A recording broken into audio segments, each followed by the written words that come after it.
네, 해커스 학생 여러분들 반갑습니다. 자, 대단원을 넘어왔습니다. 우리가 이제 고려에 대해서 이제 열심히 봤는데 그 다음에 조선이라는 국가에 대해서 보도록 할 거거든요. 조선은 고려보다는 우리에게는 조금 더 친숙하죠. 자, 이 친숙한 조선이라는 국가도 우리가 모르는 게 정말 많이 있을 겁니다. 그 내용들을 하나씩 볼 건데요. 자, 조선 전기와 후기를 나누어서 주로 이제 보게 되거든요. 이 사이에 임진왜란이라는 큰 전쟁이 있을 겁니다. 자, 이 조선이라는 국가의 앞부분에 정치는 어떠하였는가와 관련한 17번째 테마가 준비되어 있습니다. 이름하여 아니 그건 네 생각이고, 자, 이게 무슨 얘기인지 한번 보도록 할게요.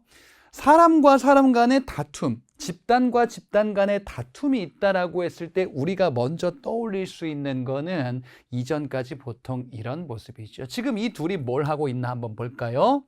서로를 노려보면서 혹시나 내가 공격을 받을까 봐 칼을 들고 아주 예민한 모습으로 공격과 방어 태세를 지금 딱 준비를 하고 있어요.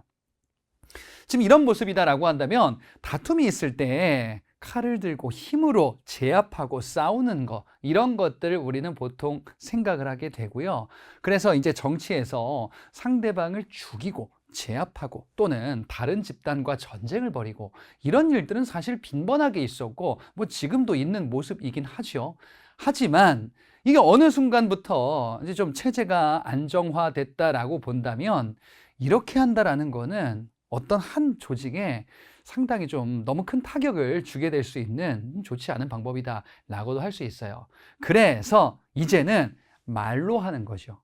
말로 싸우고 설득하고 그러다가 안 되면 아이 그래 다르구나. 그때 우리가 할 수 있는 말이 이런 겁니다. 미주알 고주알 친절히 설명을 조곤조곤 해도 못 알아들으면은 그건 네 생각이시네요. 생각이 다르시네요. 우리가 대화의 스킬에서 이제 조금 성숙해진다라고 할 수 있는 거는 상대방과 다름을 인정하고 받아들일 수 있는 이런 자세인 거죠. 아니, 충분히 설득을 해보는데, 그리고 충분히 의견 교환을 해보는데, 아, 다르구나. 어쩔 수 없구나. 뭔 말인지 알겠는데 그건 네 생각이고, 이런 것을 받아들일 수 있는 문화가 돼야 되지 않을까라는 생각을 해보게 되죠. 자, 이런 문화는 정치적으로 봤을 때는 어디서부터 시작이 됐을까 한번 쭉 앞으로 한번 가볼게요. 1661년 17세기 영국에서 어떤 일이 벌어집니다. 당시 왕 제임스 2세, 이 사람이 왕위를 계승하는 것이 맞느냐 잘못됐냐 라는 주제에 대해서 왕당파와 그렇지 않은 세력 간의 갈등이 벌어지기 시작해요. 그래, 이건 어디서나 있을 수 있는 일이죠. 그런데 이게 상대를 막 제압하고 죽이고 한다라기보다는 뭔가 다른 양상으로 나오기 시작하니 왕위 계승에 찬성하는 파, 그렇지 않은 파, 토리당과 휘그당이라는 당으로 나누어져서 뭔가 어떤 파벌과 집단이 나오게 되고 이제 정적인 유사한 목소리를 내기 시작을 하는 거였거든요. 이게 시간이 지나고 영국에서 보수당, 자유당, 그리고 이후에 노동당, 지금 이 영국은 이제 보수당과 노동당이라는 이 당을 중심으로 큰 세력을 형성하고 있거든요. 이게 그 전에 있었던 토리당과 휘그당이라는 당에서 나오고 새롭게 산업혁명 시대 때 나온 정당이에요. 예, 이렇게 나오면서 이제 정당이라는 게 민주주의에서 자리를 잡게 되는구나. 그래요. 민주주의의 시작을 봤는데 이렇게 시작됐었던 근대의 민주주의는 발전하면서 미국에도 마찬가지입니다. 미국에도 큰 정당을 중심으로 하여 발전하게 되죠. 민주당, 공화당 이런 당들 여러분들 들어보셨잖아요. 미국에서도 큰 정책 이슈에 대해서 찬반을 이야기하는 이런 모습들이 쭉 이어지고 지금의 정당 정치로 발전하는 겁니다. 우리나라도 마찬가지 아닌가요? 우리나라도 무슨 당 막 이런 당들 막 있잖아요. 그렇죠? 이런 당들이 등장하고 그 다음에 이 정당을 중심으로 그래, 이 당이 맞냐 틀리냐 여부를 떠나서 어찌됐건 간에 여론들을 모으는 한 여러 가지의 축이 되고 있고 민주주의의 중요한 요소다라고도 볼 수가 있는 거죠. 자, 그런데 이런 모습이 우리나라에서 이전에 있었다라는 거죠. 1572년 조선, 16세기 조선에서 이런 일이 있었습니다. 자, 정당 정치의 시작은 영국에서 보니까 뭐 왕위 계승하느냐 마느냐 이런 뭔가 조금 지엽적인 것 같은 문제였었는데 여기도 마찬가지입니다. 둘이 있습니다. 김효원이라는 인물이 있고 심의겸이라는 인물이 있습니다. 당시에 가장 중요한 요직 중에 하나였었던 이조전랑이라는 관직을 두고 누가 맞는 것이 옳으냐, 이쪽 사람이 맞는 것이 옳으냐, 이런 것에 따라서 첨예한 갈등을 벌이게 돼요.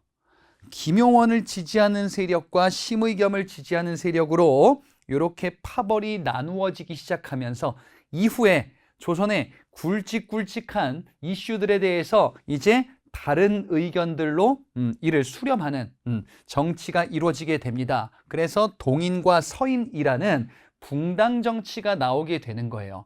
붕당 정치는 정당 정치랑 초반부의 모습이 좀 비슷해요. 왜? 여론을 모으거든요, 결국에는. 그냥 뭐 우리끼리 알아서 막 뚝딱뚝딱 이런 게 아니야. 당시의 지배층의 여론들을 모아서 이렇게 저렇게 의견 수렴을 통한다. 그런 것을 지배층의 여론, 공론이다라고 이야기를 합니다. 그래요. 민주주의는 아닙니다. 물론 민주주의는 모든 사람들의 의견들을 수렴하는 건데 여기서는 이제 지배층이에요. 하지만 그와 유사한 정치가 나오게 된다라는 것을 우리는 파악해 볼 수도 있겠어요. 그래서 민주주의와 유사한 이전과는 조금 다른 형태의 공론에 입각한, 여론에 입각한 붕당 정치가 출현하게 되는, 이게 조선의 모습이 되는 거죠. 물론 이 정치는 이후에 잘못된 모습으로 가긴 해요. 하지만 처음에 나왔을 때는 상당히 좀 이상적인 측면이 많이 있었다라는 그 방향으로 먼저 이해를 해주시면 되겠습니다. 자, 그러면 이와 관련한 조선이 어떻게 발전하는지 하나 둘씩 보겠습니다. 자, 일단 조선이 어떻게 건국되었는지 구체적인 얘기를 마무리하고 넘어가 보자. 이건 고려 말 때 있었던 내용을 조금 더 살을 붙인 내용이에요. 자, 고려 말 때로 돌아가 보자. 고려 말 때요. 공민왕, 우왕, 창왕, 이 공민왕 이후의 왕들이 등장할 때 그때 대외적으로 큰 혼란기다라고 봤었어요. 홍건적과 왜구가 침입하는 이런 시대가 계속 이어지고 있었고요. 그리고 당시 중국에 새롭게 자리를 잡은 명나라, 이 명나라는 우리에게 땅을 달라라는 요구를 하기도 했었어요. 땅을 달라, 천령위 설치를 통보해서 고려에게 땅을 반환하라, 원으로부터 뺏었던 땅을 반환하라는 요구가 있었어요. 그래서 이에 대해서 안 된다.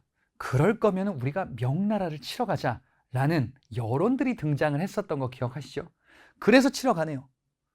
이성계는 반대했으나 네가 가라 이성계. 최영이 보내죠. 갔던 이성계가 돌아오네요. 도저히 안 된다. 4가지 이유를 들어서 반대할 겁니다. 장마철이다. 농사 짓는 사람들 일해야 된다. 바닷가에서 저기 왜구가 온다. 우리가 작은 나라인데 큰 나라를 치는 것은 이치에 맞지 않는다. 이 전쟁은 이길 수 없고 한다 하더라도 유지할 수 없다. 그래서 돌아오네요. 위화도 회군이죠. 위화도 회군을 통해서 이성계가 명을 받고 출격했었던 이성계가 거역하고 돌아온 거예요. 사실상 반란을 일으킨 거지. 그래서 어떻게 해요? 왕을 폐위시키고 최영을 제거하면서 고려의 가장 강력한 힘을 가진 인물로 자리를 잡는 시점이에요. 고려의 군사를 모두 장악했다라고 이해하시면 되겠습니다. 이게 바로 위화도 회군이었었어요. 자, 이 위화도 회군을 통해서 이성계가 고려의 군사력을 모두 장악했어요. 그러면서 이성계가 누구와 완전히 결탁하게 되냐? 신진사대부들과 결탁하게 되는데, 그런데 이 신진사대부는 이렇게 있었던 거 기억하시죠? 온건파 사대부가 대다수였었어요. 온건파 사대부는 고려 왕조를 유지하면서 천천히 바꾸고 잘못된 것을 시정해 나가자. 반면에 혁명파, 완전히 다 갈아엎자. 고려는 고칠 수가 없습니다. 그냥 새로 새로운 걸 만들어야 됩니다. 라는 거를 강조하는 혁명파. 근데 이성계가 누구와 결탁하느냐? 정도전 일파들과 결탁하는 겁니다. 정도전, 조준 이런 사람들이 주도해서 개혁을 추구하게 되니 그게 바로 과전법이라는 개혁이에요. 고려 말때 지배층 권문세족의 토지 독점 문제가 너무 심각하다. 완전히 뒤엎어야 돼. 그랬는데 이거 지금 다시 살아날 기미가 없습니다. 새롭게 만들어야 됩니다. 이렇게 가는 거예요. 자, 과전법이 여러분들 경제편에서 봤었던 그 법입니다. 신진사대부 기반을 마련하기 위한 이런 법이었었다. 이런 제도는 권문세족의 토지를 뺏어다가 다시 원주인에게 되돌려주는 이런 정책을 동반을 하고 있거든요. 그러다 보니까 온건파 같은 경우는 이거 너무 법이 너무 과해. 아니 이거 토지를 뺏는 거 이런 것도 좀 과한 느낌이야. 그러니까 좀 반발을 하겠죠. 적당히 하자라고 얘기하겠죠. 혁명파들은 뭐라고 하겠어요? 이참에 우리가 해야 될 거 다 하자. 온건파들은 이렇게 하겠지. 이렇게 많이 하다가는 나라가 흔들릴 수 있다. 어차피 흔들어서 무너뜨리고 새로 쌓아야 한다 라고 이야기를 하겠죠. 당시 혁명파 사대부가 온건파 사대부들을 이제 견제하기 시작할 겁니다. 자, 대표적인 온건파 사대부가 정몽주가 있었죠. 그러던 어느 날 이성계가 큰 감기 몸살, 좀 몸이 좀 안 좋았었어요. 이성계가 당대 최고의 권력가. 그래서 정몽주가 온건파 사대부였었던 정몽주가 이성계 병문안을 가죠. 가서 누구를 만나? 이성계의 5째 아들과 접촉합니다. 이방원이에요. 이방원이 정몽주에게 이야기를 하죠. 뭐라고? 이런들 어떠하리, 저런들 어떠하리, 만수상 드럼치기 얽혀진들 어떠하리. 이렇게 이야기를 합니다. 바로 하여가요. 뭐예요? 우리 편으로 오시오. 고려든 조선이든 다 우리 같은 개혁을 추구하는 세력 아니겠소? 정몽주가 답하죠. 이 몸이 죽고 100병 고쳐주고 임양한 일편단심 가실 줄이 있으랴. 단심 갑니다. 고려를 향한 나의 충정은 변함이 없으니 당신들과 함께할 의사가 없다. 고려에 대해서 난 충성을 다하겠다라는 거죠. 결국 이방원이 자격을 붙여서 정몽주를 제거하죠. 이렇게 제거한 겁니다. 그래서 결국 정몽주는 제거되고 온건파 사대부들은 이 급진파 또는 혁명파들과 손을 잡기 힘들겠다라고 판단하면서 조선 건국에 참여하지 않죠. 이성계를 왕으로 추대하고 즉위하게 되는데 온건파 사대부들은 참여하지 않았네요. 혁명파들을 중심으로 바로 정도전 일파들, 이들 일부가 중심이 돼서 고려 왕조를 무너뜨리고 이성계가 왕으로 추대된 겁니다. 이렇게 조선이 건국된 거예요. 그러면 이 조선이란 국가는 고려 왕조를 어떻게 개혁할 것인지에 대해서 여러 가지 논의를 하다가 결국에는 새 판을 짜자라는 결말로 이어지게 되었네요. 자, 그러면 조선이 건국하고 나서 어떻게 개혁하고 어떻게 새로운 나라를 만들고자 했는지, 이들이 꿈꾸던 나라가 무엇인지 궁금하지 않습니까? 보겠습니다. 태조 이성계가 꿈꾸었던 나라는 무엇일까? 지금 우리가 보는 조선 초기의 모습은요, 서로가 꿈꾸는 나라의 모습이 조금씩 달라요. 그게 포인트야.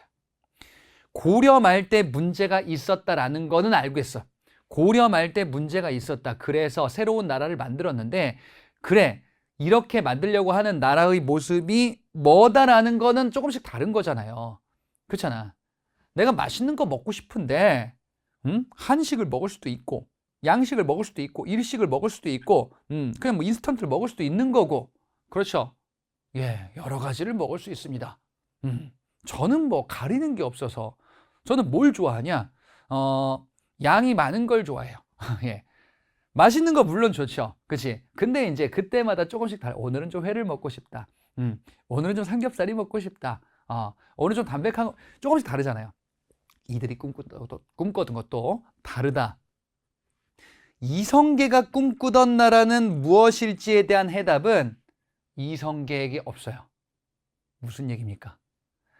이성계는 이 사람을 통해서 자신의 이야기들을 하게 될 겁니다. 이 사람이 사실상 이성계의 아바타격인 인물이에요. 누구냐? 정도전입니다. 정도전은 조선 왕조를 설계한 사람이에요. 사실상 이성계는 정도전에 의해서 왕으로 추대된 권력가예요. 그럼 무슨 얘기냐면은 정도전이 다 만들고 이렇게 나라 만들어야 됩니다라고 하면서 이성계가 그래 내가 왕으로 즉위하면 되겠군. 그럼 뭐 어떻게 하면 되는데? 이거예요.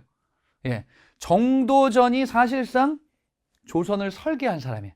그래 이 사람이 무슨 생각을 가지고 있는지를 알고 계셔야 되겠어요. 자, 일단 정도전이 무슨 생각을 가지고 있는지는 고려에 대해서 안 좋아졌던 고려 말 때 문제가 있었던 거에 대한 문제의식부터 시작을 해요. 고려 말 때 문제가 있었는데 권문세족들의 권력 독점과 경제적인 수탈이 너무 심했다와 거기에 발맞췄었던 당시의 승려들. 야, 불교가 이렇게 타락했구나라는 시대가 고려 말 때예요. 정도전은 생각을 했습니다. 불교는 문제다. 불교는 폐단도 문제인데 교리도 알고 보면 잘못됐어. 불교의 부처님? 아니, 나는 불씨라고 부를 거야. 불씨가 뭡니까? 부처 아저씨. 불씨 잡변이란 걸 남겨요. 불씨의 잡변이란 뜻이거든요. 아, 이거 약간 좀 폄하하는 좀 이래도 되나 싶은 거야. 부처 아저씨 잡소리 뭐 이런 뜻이에요. 이게 불씨 잡변이라는 게. 불교가 그만큼 당시에 문제가 있어서 그런 거야. 아, 그래. 정도전은 신진사대부잖아요. 그러면 어떤 국가 만들고 싶은 거야? 기본적으로 성리학 국가 만들고 싶은 거예요. 유교 국가 만들고 싶은 거예요. 당연히. 그렇죠? 유교 국가를 만들자라는 것에 대해서는 지금 이후에 여기서부터 나오는 사람들 모두가 다 동의해요. 이거는 정도전뿐 아니라 모두 같은 생각이다. 물론 이제 이렇게까지 비판해도 되나라는 정도 차이는 있긴 한데 성리학 국가를 만든다, 유교 국가를 만든다라는 기본 생각에 대해서는 모두 다 동의합니다. 자, 그런데 여기가 달라요. 국가 운영을 누가 할 거냐요. 누가 하기 왕이 하죠.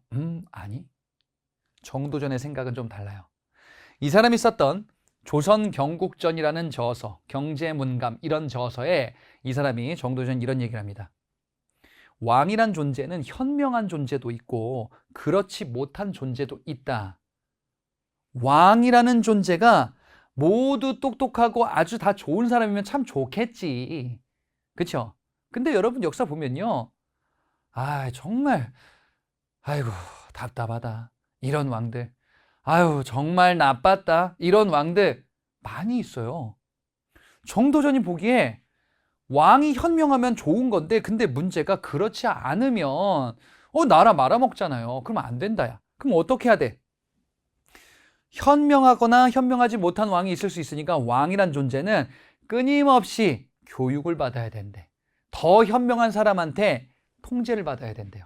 누가 더 현명한가? 바로 재상이에요. 재상이 뭡니까? 신하 중에 우두머리예요. 아니 그럼 신하는 똑똑한가? 신하는 왕보다 똑똑할 가능성이 있다라고 볼 수도 있어. 왜냐하면 왕은 아버지가 왕이니까 내가 왕이 됐어. 이거잖아요. 근데 신하는 아버지가 신하니까 내가 신하. 물론 그런 게 고려에도 있긴 했지만 기본적으로는 시험 보잖아요. 능력으로 뚫고 간 그런 사람들이 신하잖아. 그래. 신하에게 현명한 신하에게 컨트롤 받아야 된다. 이게 재상 중심이에요.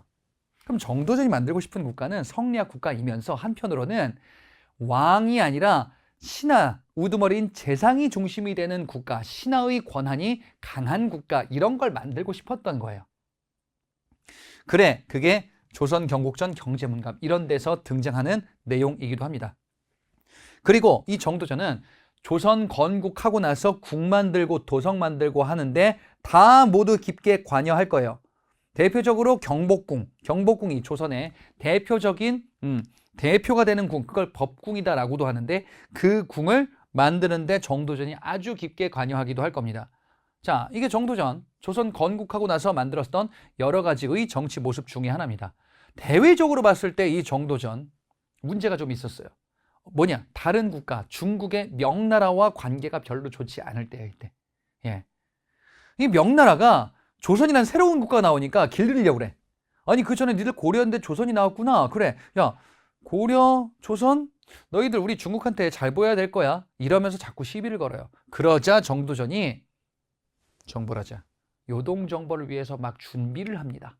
그러면서 이성계 아들들 각각의 병사를 막 거느리고 있는 것 같은데 이거 없애야 되는데 위험한 인물들이 있습니다.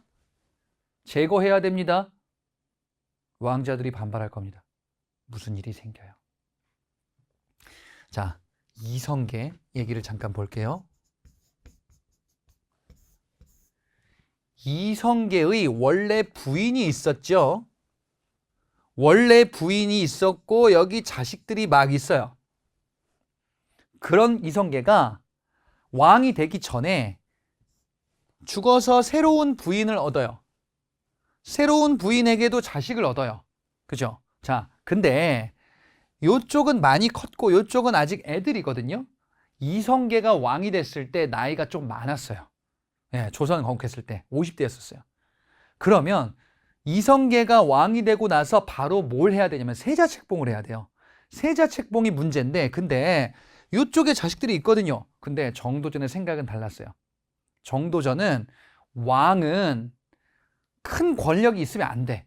재상이 중심이 돼야 돼. 근데 이쪽 보니까 아우 애들이 너무 컸어. 욕심도 많은 것 같아. 안 돼. 이쪽에다가 세자 책봉을 합니다.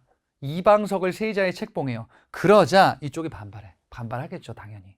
그 중에 조선 건국의 핵심적인 인물이었었던 이방원. 이방원이 앞서 정몽주를 죽였죠. 그죠?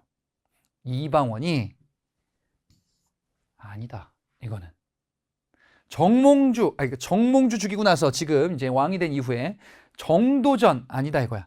그 다음에 이방석 아니다 이거지. 그래서 이방원이 군사를 이끌고 모두 죽입니다. 이게 1차 왕자의 난이에요. 이방원이 이복 동생 죽이고요. 그 다음에 정도전도 죽여요. 엄청난 피바람이 갑자기 시작된 거야. 그치? 그도 그럴 게 이방원은 다른 국가를 만들고 싶었던 거예요. 그렇구나. 바로 이제 정도전도 제거됐습니다. 이게 1차 왕자의 난이요. 그럼 2차로 있나 봐요? 1차 왕자의 난을 계기로 이성계가 왕위에서 물러나요.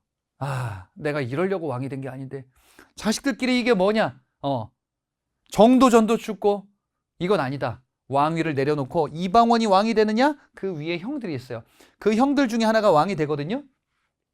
그런데 이 모습을 보고서 이방원의 바로 윗형이었었던 이방간이라고 있었어요. 이 이방간이 이방원을 보고서 이게 안 되겠는 거예요. 동생이 이거 너무 설치는 것 같아. 안 되겠다. 내가 동생을 참 교육시켜야겠다 해서 군사를 일으키다가 이방원이 알게 된 거야. 그래서 이방원이 형을 제거합니다.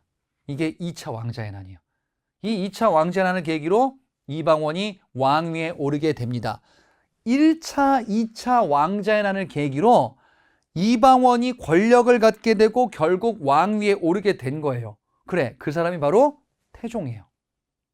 자, 이 태종 이방원, 태종의 아들이 세종이 있을 겁니다. 그 아버지예요. 자, 이 이방원 태종 이방원은 왜 이런 난들을 일으켰을까?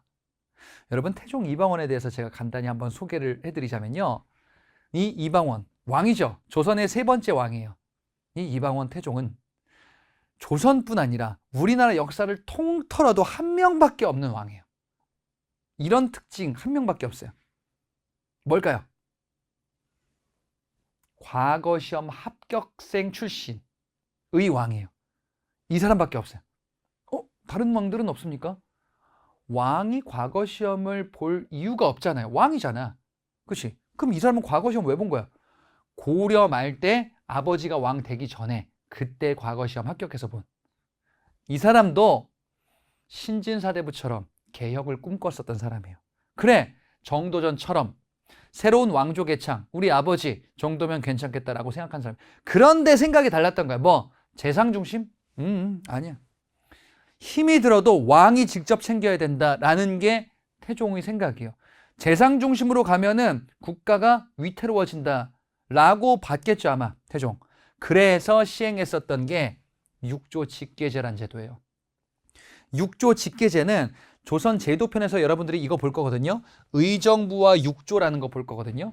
육조가 고려의 육부처럼 집행하는 기관이에요. 근데 육조 직계제는 뭐냐면은 왕이 육조를 직접 관리하는 거야.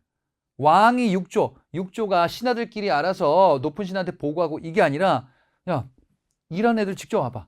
와가지고 나한테 직접 얘기해. 아, 이거 전하 이거 힘드실 텐데요. 바쁘시잖아요. 그게 중요한 게 아니야. 왕은 힘들어도 돼. 내가 힘들어도 다 할 테니까 책임 없는 신하들한테 이거 넘기면 안 돼. 왕이 직접 해야 돼. 직접 챙겨야 돼. 이게 육조 직계제예요. 네. 태종이 꿈꿨었던 국가가 즉 뭐냐? 왕권 강화예요. 왕의 힘을 강력하게 만드는 조선을 설계하고 싶었던 거예요. 왕이 바빠도 된다 이거지. 그리고 사병들 막 이것저것들 군사 거느리고 태종은 왕재난을 진압했어요. 승리한 인물이 되었죠. 그러니까 이제 앞으로 사병 이런 것들, 뭐 군대 막 사사로이 거느리고 이런 거 안 됩니다. 그리고 이 이방원이요. 새로운 정책을 하게 되는데 바로 사간원이라는 기관을 독립기관으로 둘 겁니다. 사간원이라는 기관은 고려시대 때도 비슷한 관리들이 있었어요. 고려시대 때 비판을 하는 낭사, 서경, 간쟁, 봉박을 하는 낭사라는 관리들이 있었죠. 낭사와 어사대가 한다 그랬잖아요. 그런 게 있었어요. 고려시대 때. 여러분 앞서 찾아보면 있을 거예요. 자, 그런데 그 낭사를 독립기관으로 만든 거예요. 그래서 대신들을 견제하라. 잔소리를 하는데 왕한테만 하지 말고 잘못된 신하가 있으면 그에게도 잔소리하고 견제하라라는 의미의 새로운 기관을 두기도 할 겁니다. 이게 사간원이에요. 왕권을 강화하기 위해서 신하들을 견제하는 이런 역할하는 걸로 활용하기도 하는 겁니다. 태종 이방원 때의 정책입니다. 그리고 조선 왕조 초반부에 토지도 이제 조사하고 그 다음에 신분 증명할 수 있는 호패라는 걸 차게 할 거예요. 그래서 백성들 중에서 세금 부담 무거워가지고 다른 데 도망가는 사람 없도록 하기 위해서 신분을 철저히 관리해서 조선이라는 국가를 이제 탄탄하게 만들기 위한 노력들을 하게 됩니다. 세계 지도는 뒤에서 나오게 될 거고요. 그리고 억울한 백성들, 여러분 고려시대 때 억울한 백성들 얼마나 많았습니까? 정말 눈물 날 거예요. 토지 뺏기고요. 노비로 전락하고 이런 백성들 너무 많았겠죠? 이렇게 억울한 백성들이 자신들의 억울함을 호소할 수 있는 수단이 필요했겠죠. 이런 수단을 만들어주는 거예요. 태종 때. 신문고라는 제도를 통해서 백성들의 억울함을 호소하고 이것을 해결해주는 제도. 이거 태종 이방원도 꽤나 좋은 왕이었던 거예요. 정말 많은 정책들을 추진하게 됩니다. 자, 이렇게 태종의 시대가 쭉 이어집니다. 그리고 태종이 아들끼리 싸우지 않았으면 좋겠어. 본인은 이제 이복 동생 죽이고 형도 죽이고 이랬는데 좀 그렇다 이거지. 그지? 그래서 아들 중에서 첫째 아들 무조건 세자, 나머지는 형한테 넘보지 마라. 정말 아꼈어요. 첫째 아들 양녕대군이 세자에 책봉되는데 양녕대군의 행실이 별로 좋지가 않아요. 노는 걸 너무 좋아했었어. 아버지의 기대에 자꾸 실망하는 모습들, 잘못된 행동들이 너무너무 많은 거예요. 세자로서 어떻게 이럴 수가 있나? 참았습니다. 양녕대군이 또 사고 쳤습니다. 참았어요. 양녕대군 사고 쳤습니다. 이번엔 도저히 전하 참았습니다. 몇 번을 참다가 도저히 안 되겠는 거예요. 그래서 양녕대군을 세자에서 폐위시키고 책밖에 모르던 공부벌레 셋째 아들 충녕대군을 세자에 책봉하니 바로 세종입니다. 세종은 이후에 왕위에 오르게 되죠. 우리가 알고 있는 그 세종대왕입니다. 자, 이 세종이 어떤 나라를 만들고자 했는지. 세종은요, 제가 미리 말씀드리자면은 엄청나게 업적이 많아요. 훈민정음 창제? 그래요. 너무너무 중요한 업적이죠. 근데 훈민정음 창제가 너무 강력하다 보니까 다른 게 묻혔어. 세종 때 정책은 너무 많아요, 사실. 네, 정말 일벌레 군주였었다는 거예요. 근데 이 세종은 미리 말씀드리는데 정책을 하는데 무조건 이렇게 해야 돼. 다 죽일 거야. 이런 정책이 아니에요. 세종은 의견들을 많이 경청을 해요. 예, 의견을 경청하고 그리고 이제 대화를 하고 백성들의 의견도 듣고 이런 정책을 할 겁니다. 대표적인 게 의정부 서사제라는 정책이에요. 자, 의정부 서사제는요. 앞서 6조 직계제랑 좀 다른 거예요. 자, 6조 직계제가 이런 거라고 그랬었거든요. 왕이 있습니다. 6조가 있어요. 왕이 6조한테 직접 보고받고 야, 직접 와가지고 나한테 보고해. 내가 직접 해줄게. 시간 없어도 내가 다 할 거야. 이게 6조 직계제야. 근데 세종 때는요. 요 사이에 의정부라는 기구가 있어요. 의정부라는 신하들의 고위 관료들의 회의기구 같은 게 있어요. 요 의정부를 통해서 보고하고 의정부를 통해서 명령을 내리는 거예요. 예. 아니 그러면 왕이 직접 챙기는 게 아닙니까? 왕이 챙기긴 하는데 신하들의 그 능력과 전문성을 인정하는 거예요. 그래서 왕권뿐 아니라 신권, 신하의 권한도 인정하고 존중하면서 우리가 함께 대화하자라는 이런 정치 구조를 만들고자 했었습니다. 자, 그리고 정책을 연구하는 기관, 바로 집현전이라는 것을 둘 겁니다. 정책을 연구하고 학문을 연구하는 학술기관 연구소 같은 거예요. 여기서 왕과 신하가 토의를 하기도 하고 회의를 하기도 하는 이런 정치 구조를 만들고자 했어요. 그리고 경제편에서 여러분들 볼 거거든요. 백성 때 세금 부담, 고려 말 때 너무너무 심했죠. 그래서 문제를 시정하는 정책들을 조선 초 때 막 하는데 세종 때 세금 제도를 바꾸는 정책을 하는데 이게 잘 된 건지 아닌 건지 모르겠어요. 그래서 백성들한테 여론조사를 해요. 충격적이지 않습니까? 뭐 옛날 조선시대 때 왕이 하라면 하는 거지. 전하의 명령인데 전하께서 생각한 거야. 아, 그래도 백성들이 이거를 찬성할까? 물어본 거예요. 그냥 마음대로 하지 않았어. 이런 거를 공법이라고 배울 거야. 여론조사까지 거칠 거야. 예. 세종은 그러니까 의견을 듣는데 특화된 군주예요. 그런데 말이죠. 대외적으로 우리를 위협해. 우리 조선을 군사적으로 위협해. 그러면 대화? 아니야. 우리 군대의 용맹함을 보여주자. 가서 이들을 청벌하자.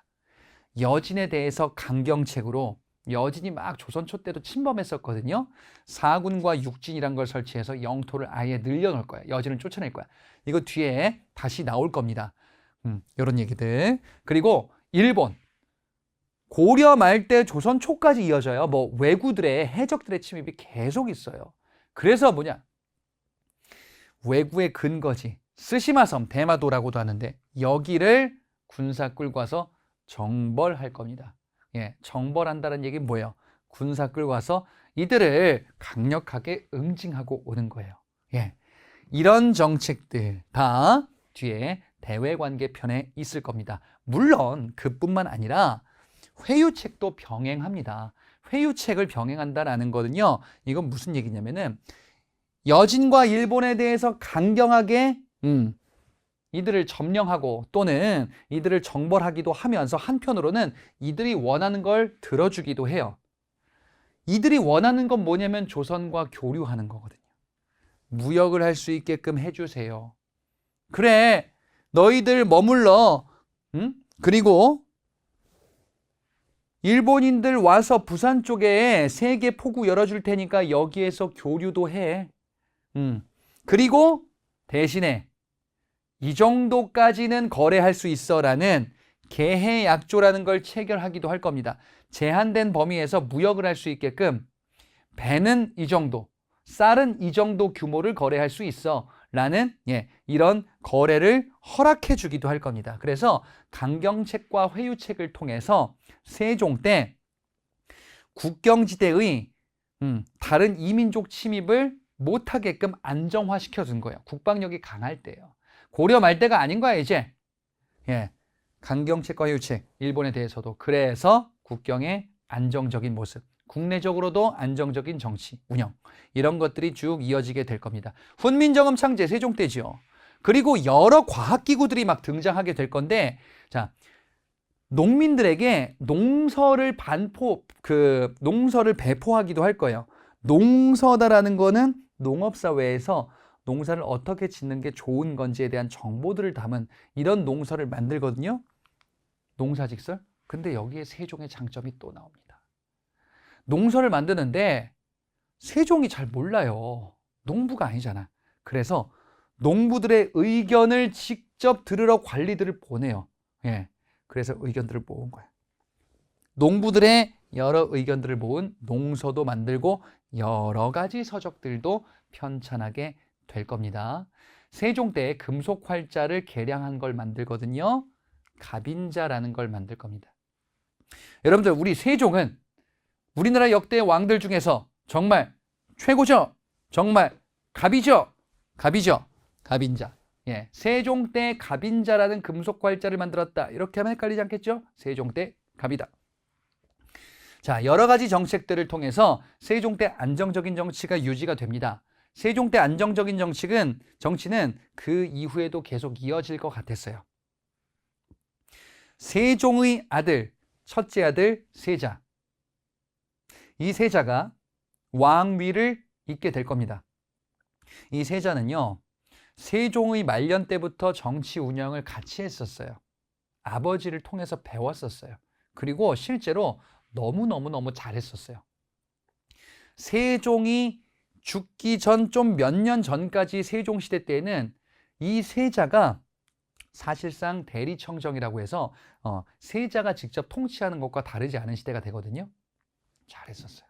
그리고 아주 강력한 권한도 있었어요. 아버지에게 권력을 평화롭게 물려받았으니까. 그런데 말이에요, 문제가 있네. 이 첫째 아들이 오래 못 살아요. 아버지가 죽고 왕위에 올랐는데, 문종입니다. 문종이 왕이 되고 2년 만에 죽어요. 그러면 문종의 아들이 왕위를 잇겠죠? 나이가 어립니다. 예. 여러분, 오해하시면 안 되는 게, 나이가 어리다고 문제가 바로 생기진 않아요.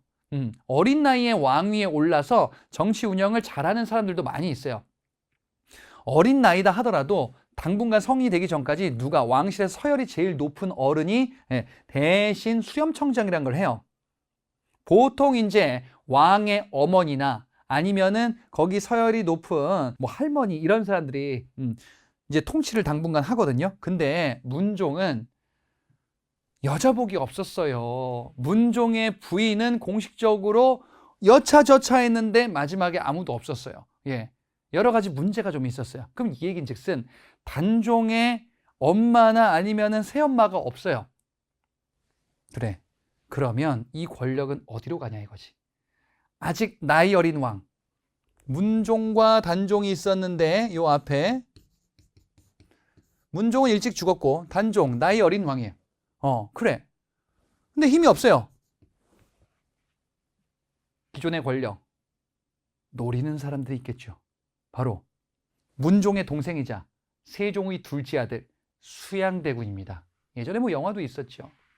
내가 왕이 될 상인가? 왕이 되고 싶은 것 같아. 수양대군. 이 수양대군이 기회를 엿보는 겁니다.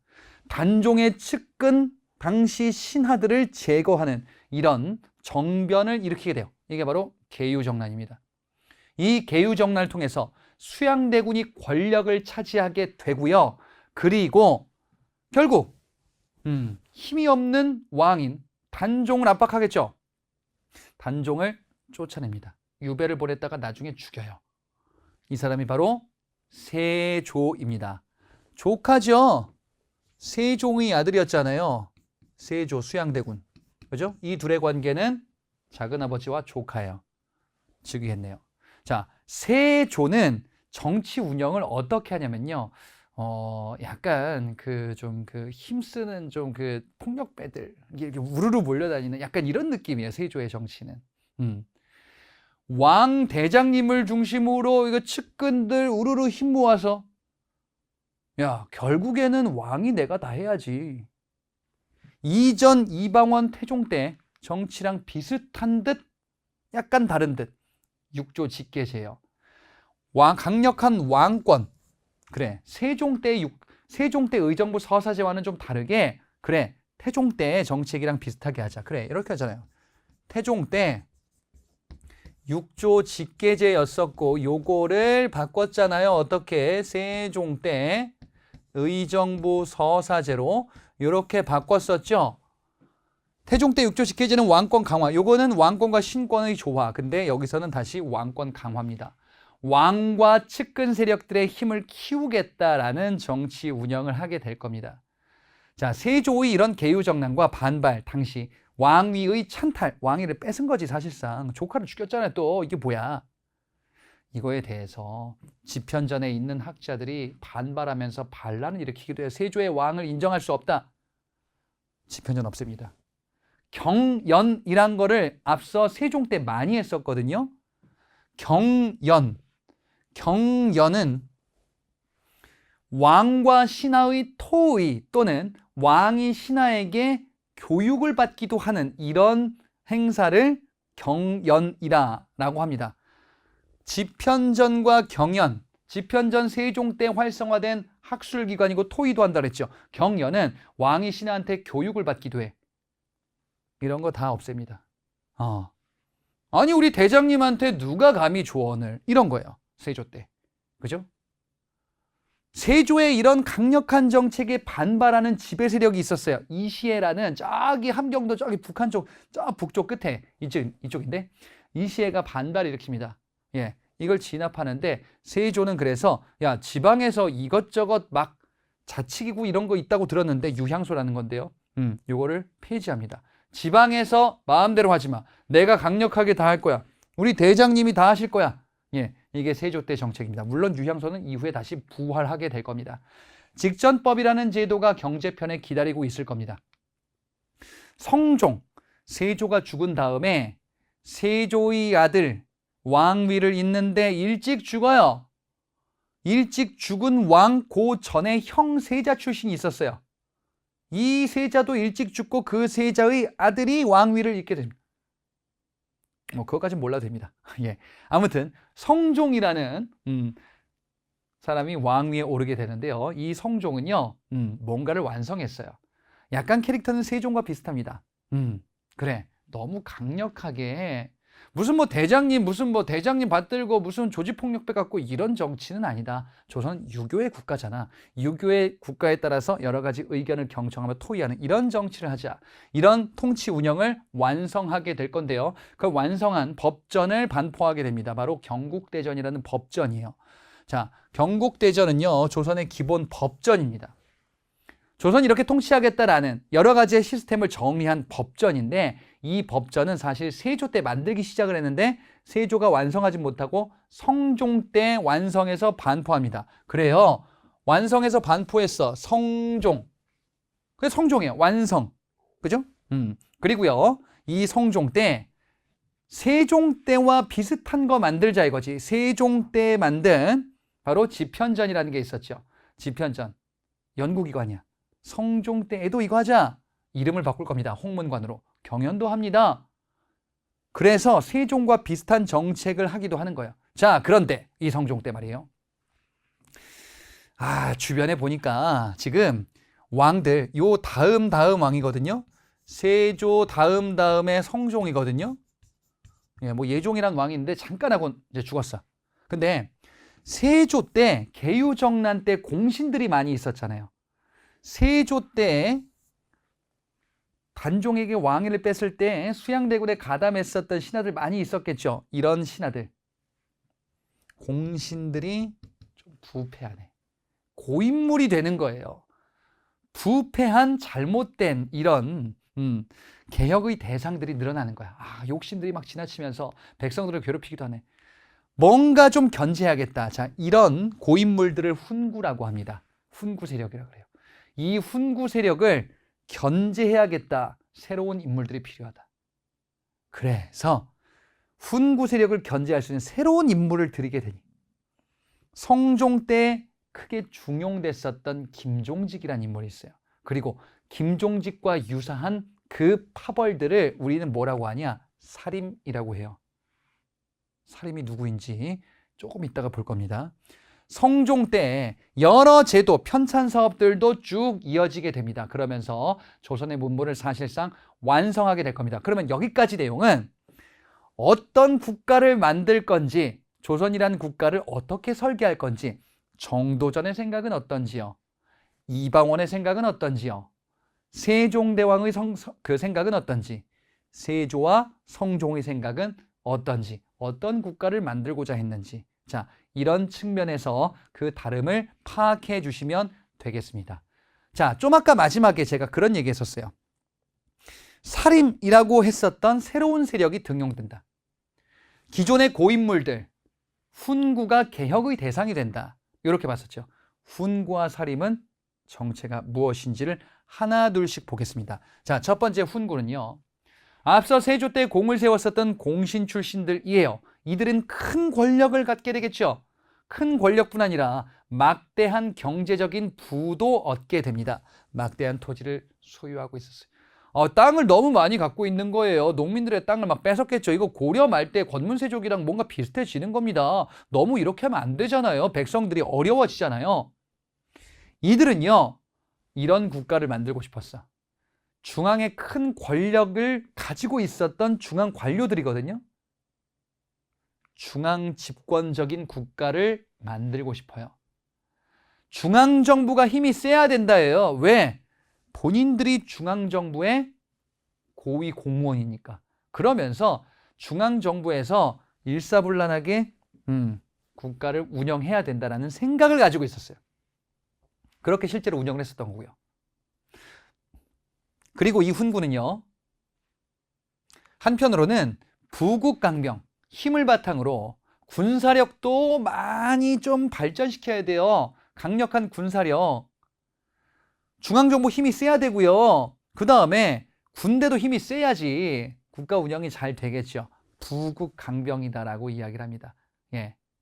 부유하게 경제력, 그 다음에 강병, 강한 군사력.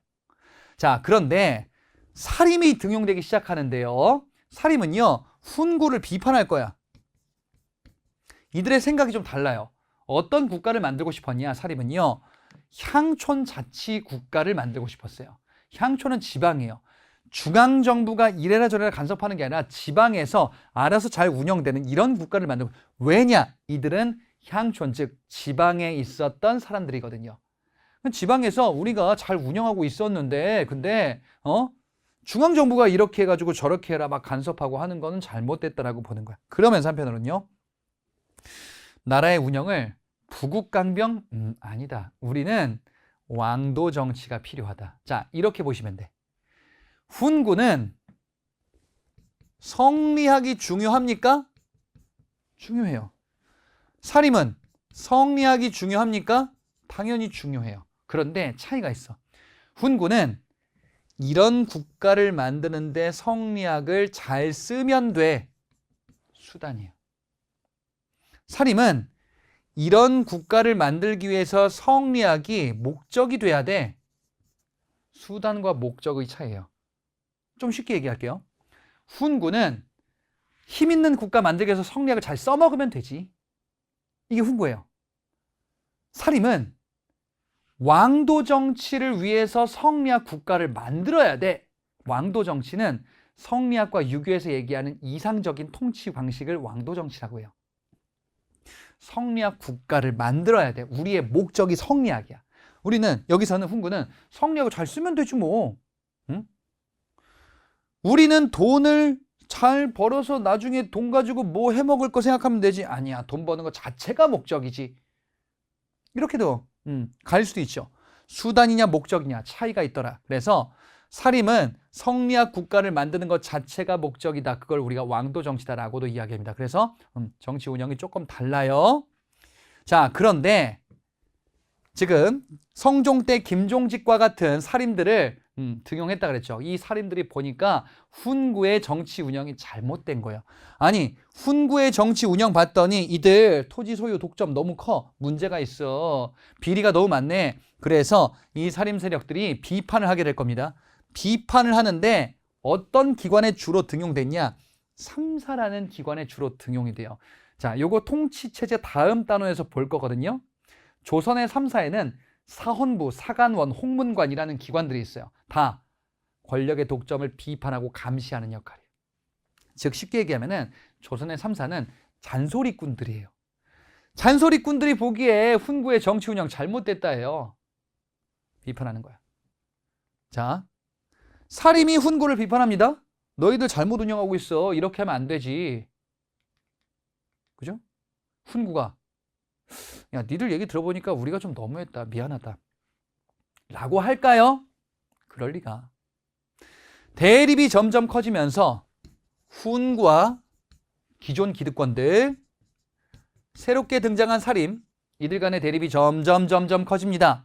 사림이 비판하자 훈구가 사림도 역시 사림에게 압박을 가할 거예요. 그러면서 이제 피바람이 붑니다. 그게 사화라는 사건이에요. 사화는 사림이 화를 입었다라는 뜻이에요. 누구에게? 훈구에게. 이 사건들 간단히 볼게요. 자, 첫 번째 사화는요. 사림의 인물이었었던 앞서 김종직이라는 인물이 있었습니다. 이 김종직의 제자 김일손이라는 인물이 있어요. 김종직 스승은 사림으로서 이런저런 글들을 남기거든요. 이 사람이 썼던 글 중에 조의제문이라는 글이 있어요. 조의제문이라는 글을 제자인 김일손이 조선의 역사서 편찬하는 기록물 중에 사초라는 게 있는데 거기에다가 실는 과정에서 이거를 훈구파들이 트집을 잡은 거예요. 아니 이런 글을 실으면 어떡하냐. 그래서 당시 왕 연산군한테 요거를 고발한 겁니다. 자, 이 당시의 왕은 연산군이라는 성종의 아들 출신 왕이에요. 이게 어떻게 된 건지를 보자. 김종직의 조의제문을 제자인 김일손이 국가 공식 문서 같은 데 실는 과정에서 요거를 훈구파가 트집 잡아서 벌어진 사건이에요. 그러면 우린 뭘 알아야 될까요? 이게 무슨 글이길래? 이걸 알아야지. 조의제문은 김종직이라는 사람이 쓴 글인데 꿈에서 의제가 나왔대요. 의제가 사람이야.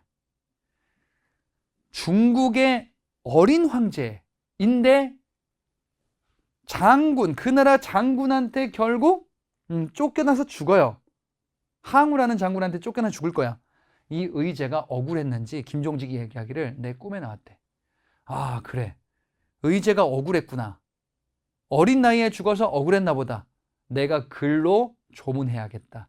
이렇게 써 있는 글이 조의제문이에요. 조문한다. 응? 상가집 가서 뭐 절하고 조문하는 거라고 하잖아요. 의제의 죽음을 애도하는 글이에요. 이게 왜 문제겠어요? 어린 황제를 죽이고 왕위에 올랐다. 이거 앞에 비슷한 게 있어요. 세조의 왕위 찬탈. 이 글은 김종직이 세조를 비판한 글이에요. 수양대군 세조의 왕위 찬탈이 잘못됐다라는 거를 이렇게 쓴 거예요. 이거를 김일손이 보고 우리 스승님 참 진짜 대박이시다. 이렇게 글을 쓰시다니. 그래가지고 좋다라고 했는데 이거를 훈구파 알게 된 거야. 훈구파가 그래서 연산군한테 간 겁니다. 연산군에게는 할아버지 아니에요, 세조가. 할아버지를 욕했습니다. 신하가 이렇게 하고 있습니다. 신하의 기강을 잡아야 됩니다. 사림들 지금 이렇게 아주 당돌하고 왕을 능멸합니다. 그래서 연산군이 사림들 이것들 나와라. 무오사화예요. 이 무오사화로 결국 김일손 죽고요. 김종직은 이전에 죽었었는데 무덤을 파헤쳐가지고 시신을 훼손하는 형벌을 내려요. 끔찍한 이런 사건이 있었던 겁니다. 자, 이 문제적 인물 연산군. 연산군은 조선 왕조의 왕들 중에서 최악의 폭군이다라는 얘기를 많이 하죠. 자, 그도 그럴 것이 연산군에게는 출생의 비밀이 있습니다.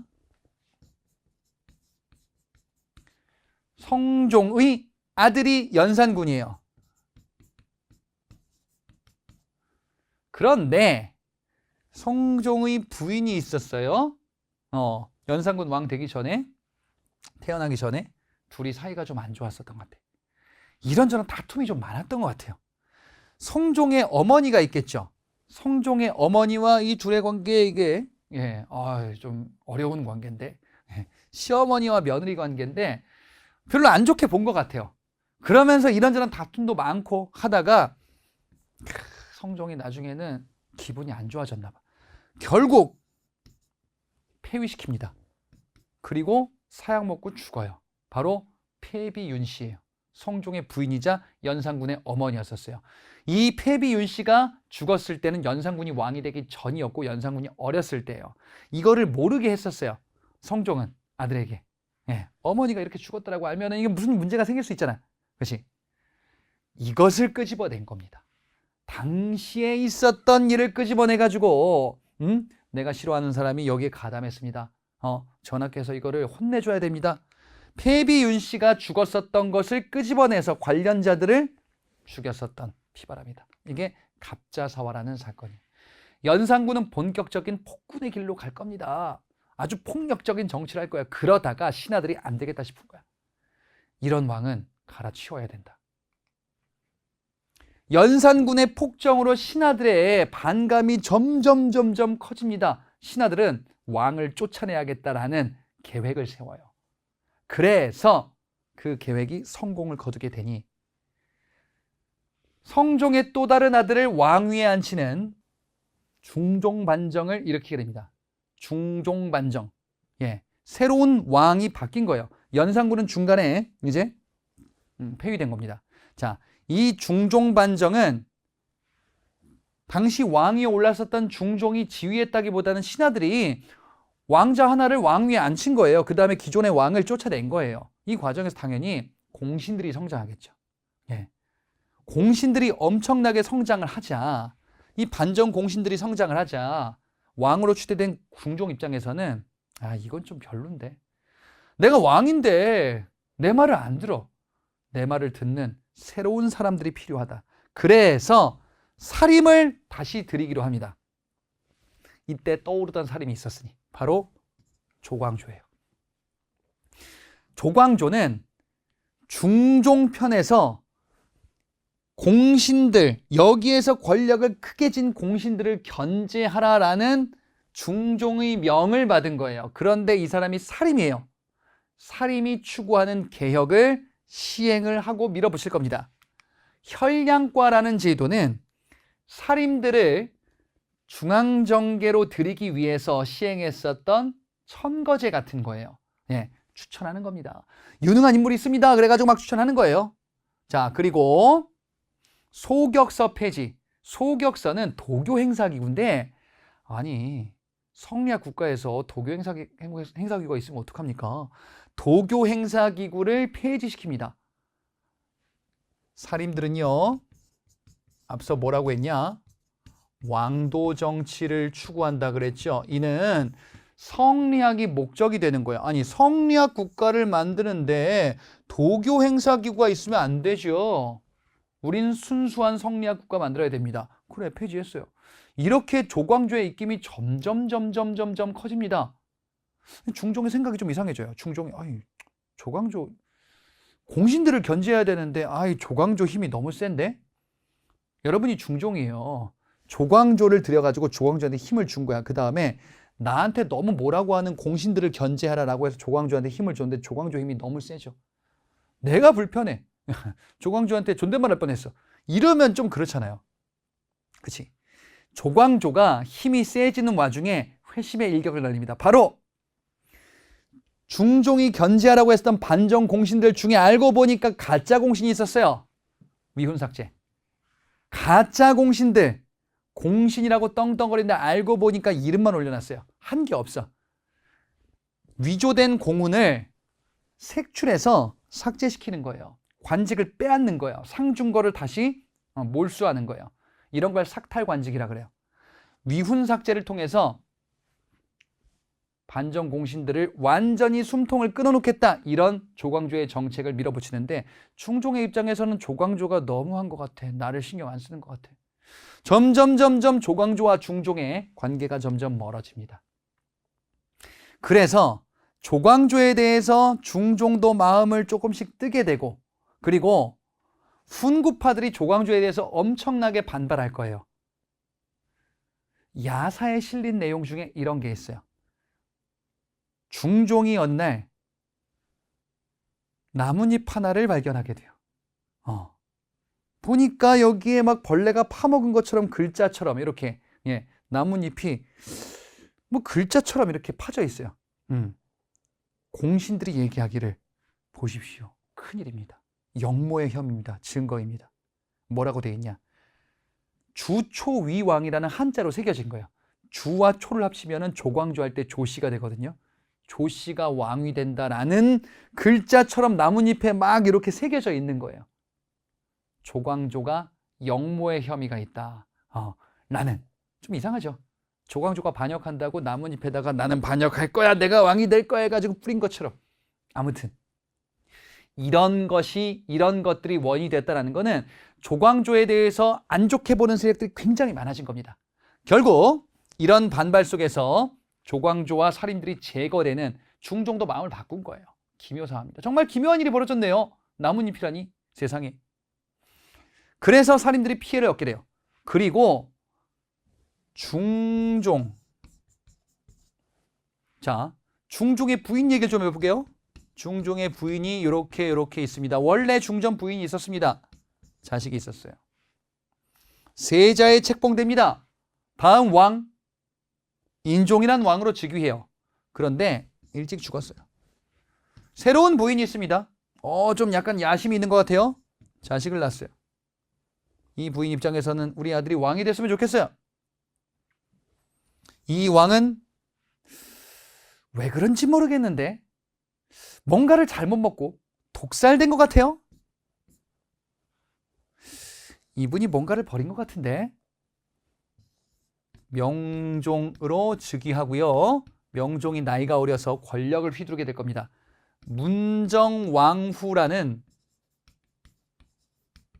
왕의 어머니로서 어마무시한 권력을 갖게 될 겁니다. 자, 이때 요쪽에 붙었었던 신하들 다 외척이거든요. 제가 지금 한 얘기가 이거예요. 인종이 일찍 죽고서요. 명종이 즉위하는데 이 명종이 여기 2번 쪽 아들이에요. 그런데 이쪽이 1번 쪽 외척. 이들을 뭐라고 할 거냐? 대윤이라고 해요. 이쪽이 장경왕후 윤씨건 둘 다 윤씨예요. 그리고 이쪽이 2번이에요. 2번. 소윤이라고 할 겁니다. 대윤과 소윤 간에 외척 간의 갈등, 권력 쟁탈이 있는데 누가 이겼어? 당연히 소윤이 이기겠죠. 왜? 명종이 왕이 됐잖아요. 그 다음에 이 사람이 권력을 크게 가지고 있잖아요. 이쪽이 이쪽을 제거하겠죠. 이게 바로 을사사화라는 사건이에요. 외척 간의 갈등에서 벌어졌었던 일이다. 자, 그런데 이때 당시 이쪽 다시 볼게요. 문정왕후를 비롯한 이쪽의 외척 윤원형이라는 사람이 있었거든요. 문정왕후, 윤원형 이런 사람들이 엄청난 권력과 부정부패가 심각했어요. 이때. 이렇게 심각해지는 과정에서 백성들의 삶이 어려워지네요. 그래. 임꺽정과 같은 도적들이 나오게 돼요. 제가 어렸을 때 이거 별명이었는데 성 때문에. 임꺽정의 난이 이때 일어나요. 이렇게 어려운 시대였었구나. 권력의 부정부패가 너무너무 심했어요. 바로 이 나쁜 사람들 잘못된 정치 운영했었어요. 그리고 윤원형. 당시 문정왕후 권력을 앞세워서 그래. 문정왕후가 이 여자가 잘못된 정치 운영 때문에 문제를 일으킨다라는 벽서가 붙기도 해요. 이게 양재역 벽서 사건이에요. 지금 이래서 명종 때 문정왕후, 윤원형, 소윤 일파들 이들 간의 권력의 부정부패가 너무 심각했었다라는 결론을 우리가 볼 수가 있겠죠.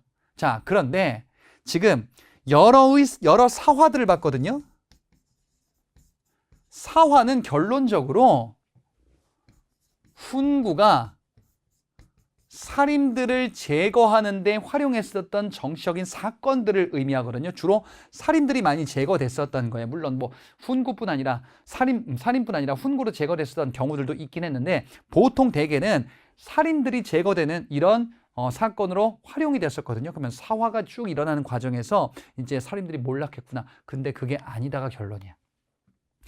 살인들이 사화를 겪으면서 이제 훈구에게 죽기도 하고 쫓겨나기도 하는데 살인들의 숫자가 너무 많아요. 시간이 지나면서 결국에는 살인들 세상이 돼요. 살인들 세상이 돼 훈구는 더 이상 명맥을 잇지 못하는 거예요. 과거 시험 보면 살인밖에 없는 거예요. 그러면 결국 어느 순간 살인판이 되는 거야. 왜 그런지가 요 두 개예요. 서원과 향약을 통해서 살인들이 향촌사회에서 자리를 잡고 점점 늘어나는 겁니다. 서원은 바로 교육기관이고요. 향약은 자치 규약이에요. 요건 뒤에서 배웁니다. 살인들의 탄탄한 기반이 있어서 결국에는 살인들이 사화를 당했음에도 불구하고 계속 훈구한테 맞음에도 불구하고 결국 살인들 세상이 되었다요. 그런데 마지막 주제입니다. 이제 살인이 집권하게 되는데 살인이 나눠져요. 일단 살인은 숫자가 많아요. 향촌 사회에서 쭉 굉장히 많았던 사람들이 이제 중앙 정계로 막 진출하니까 이제 관직은 한정되어 있고 살인 숫자는 많으니까 뭔가의 경쟁이 있는 거예요. 그 대표적인 사건이 바로 이겁니다. 처음 시작할 때 말씀드렸습니다. 정말 요직 중에 요직인 이조전랑이라는 관직이 있었는데 이거를 누가 차지할 것이냐와 관련해서 김효원과 심의겸이 갈등을 하는데요. 김효원 친분, 이 사람과 친분이 있는 사람들은 김효원이 경복궁 동쪽에 살았어요. 심의겸은 경복궁의 서쪽에 살았어요.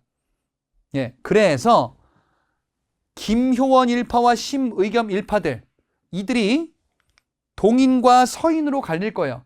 그런데 김효원과 친한 사람들은 신진살임, 무슨 얘기냐? 살임인데 이전의 살임이 아니라 지방에 있다가 이제 막 새롭게 등장한 살임이다라는 뜻이에요. 심의겸 일파는 기성살임, 무슨 얘기냐? 이전에 훈구와 싸울 때 있었던 살인들이다라는 뜻이에요. 그래서 김효원 일파들, 심의겸 일파들 요렇게 동인과 서인으로 결집하는데 이유가 하나 더 있습니다. 요 전에 문정왕후 외척 막 이런 것들, 야 이거는 다 잘못됐어. 새롭게 등장한 신진살인들은 전부 다 잘못됐으니까 다 없애야 돼. 이런 강경한 입장이고요. 기존의 살인들, 기성살인들은요, 이전에 다 사정이 있었고 그 중에서도 훈구파 중에서도 외척 정치했던 사람들 중에서도 괜찮은 사람도 있어 라고 하는 온건파예요. 그래서 살임이 김효원 중심의 요쪽의 바로 동인, 이들은 신진살인들 중심입니다. 그 다음에 서인들은요 바로 이제 심의겸 중심이고요. 이들은 기성살인들 중심으로 이렇게 살인들이 나뉘게 되었습니다. 그런데 말이죠. 여기서 끝이 아니야. 일단 동인과 서인은요 정치적으로 이렇게 나뉘긴 했는데 스승님들이 달라요. 요거는 여러분들 문화편에서 다시 볼 거거든요. 동인은요 이황, 조식, 서경덕의 이 사람들을 스승으로 하는 이런 무리들이고요. 서인 같은 경우는 이와 성원과 같은 이런 학자들을 스승으로 모시는 이런 인물들, 이들이 이제 서인이에요. 그래서 붕당 같은 경우는요, 지금 이런 것도 이제 동인 서인이 붕당인데요. 붕당은 정치적으로 나뉜 것도 있는데 학문적으로 스승님이 좀 다르다라는 것 또한 특징이 되겠습니다. 바로 성리학에 대해서 견해를 좀 달리 하더라. 자, 이 동인은요 사건을 겪어요. 일단 동인과 서인으로 나뉘어 있었죠. 근데 이 동인들이 나눠지게 됩니다. 자, 여기에는 사건이 있어요. 첫 번째, 정열입 모반 사건이라는 게 있습니다. 정열입이라는 사람은 서인이었다가 동인으로 넘어간 사람이에요. 예, 당시 왕이 선조라는 왕인데 소식을 들었어요. 정열입이 관직을 그만두고 이제 고향으로 갔대. 그러던 어느 날 서인들에게 정열입이 뭐 하는지 얘기가 들려요. 정열입이 저기서 무슨 뭐 사람들 모아가지고 관리하고 막 사람들 모아가지고 막 열심히 막 운동하고 사람들 모아서 막 무기 모아가지고 반란을 준비하는 것 같은데요. 확실하게 모르겠는데요. 그래? 서인들이 왕한테 보고하기로 하겠죠. 뭐라고? 전하, 정여립 아시죠? 정여립 알지? 걔 요즘 뭐 한대? 정여립이 지방에서 군사를 모아서 반란을 준비하는 것 같습니다. 확실하진 않고요. 당시 왕 선조가 정여립을 체포하라. 정여립이 반역을 준비하고 있다. 체포되기 전에 정여립이 자결해요. 정여립이 뭐 하려고 했을까? 라는 것은 밝혀지지 않았어요. 근데 여기서 정여립 친구들 잡아와. 이렇게 가는 거예요. 정여립은 죽었는데. 동인 쪽에 많았어요. 그래. 그래서 서인이 동인을 공격하는 수단으로 삼을 겁니다. 이 동인 내부에서는요. 서인 너무하네.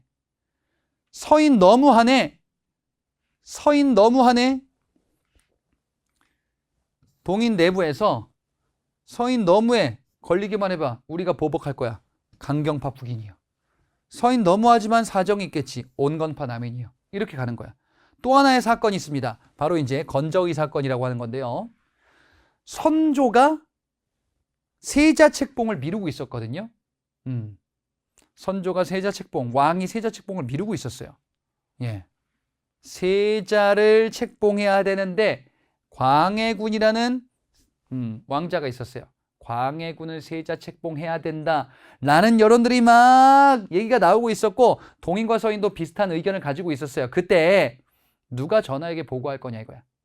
전하에게 누가 세자 책봉을 건의할 거냐 이거지. 전하는 광해군을 안 좋아하는 것 같아, 선조는. 그래서 서인 정철이 예, 전하한테 보고합니다. 내가 얘기할 테니까 힘을 실어주시오. 정철이 선조한테 얘기합니다. 전하, 세자 책봉하셔야 됩니다. 광해군을요. 선조가 광해군은 안 돼. 그렇지만 그대만의 생각인지 모두의 생각인지 궁금하오. 정철이 얘기합니다. 저희들 모두의 생각이옵니다. 전하, 광해군을 세자에 책봉하셔야 됩니다. 선조가 동인 쪽 사람에게 물어보겠죠. 그대들도 같은 생각이오? 이들이 여기서 뒤통수를 때립니다. 아니요. 정철 혼자만의 생각인데요. 정철을 처벌하셔야 합니다. 예. 그래서 정철 처벌에 대해서 사형을 주장하는 북인과 유배를 주장하는 강경파 온건파예요. 예. 그래서 여러분이 수험적으로 아셔야 되는 거는요. 정여립 모반 사건과 정철의 건저의 사건을 계기로 하여 누가? 동인이 북인과 남인으로 갈라지게 되었다라는 것을 알아두시면 되는 겁니다. 이 동인, 북인과 남인으로 갈라졌죠. 그래, 서인에 대해서 강경한 입장이 북인이고요. 온건한 입장이 남인, 이렇게 갈라지는 거예요. 어디서? 북인. 동인이 이렇게 갈라지는 거죠. 그러면 사림들은요, 지금 이렇게 갈라진 거예요. 동인과 서인으로 갈라졌고요. 동인이 다시 북인과 남인으로 갈라져서 북인, 남인, 서인, 예, 요렇게 세 개의 붕당이 형성되고요. 처음에 붕당의 모습은요, 상대당을 어느 정도 인정하면서 우리가 더 공론을 잘 모은다라는 여론을 통한 정치, 바로 붕당 정치로 이제 하나 둘씩 발전해 나가고 있다. 이렇게 볼 수가 있겠습니다. 자, 그래서 여기까지 얘기는요, 조선 전기의 앞부분에 많은 내용들을 지금 다루는데, 처음 부분은요, 조선 전기 모습에서 왕의 정책은 어떤 것들이 있는지 여부를 중심으로 어떤 정책, 어떤 국가를 만들고 싶었나. 그 다음에 훈과 사림의 갈등에서 사화, 그리고 사림이 집권한 이후에 붕당 관련한 사건들이 무엇이 있는지 여부를 중심으로 잘 정리를 해주시면 되겠습니다. 자, 이론 강의 여기까지 하고요. 저는 문제풀이에서 다시 여러분들 이 내용들을 다루도록 하겠습니다.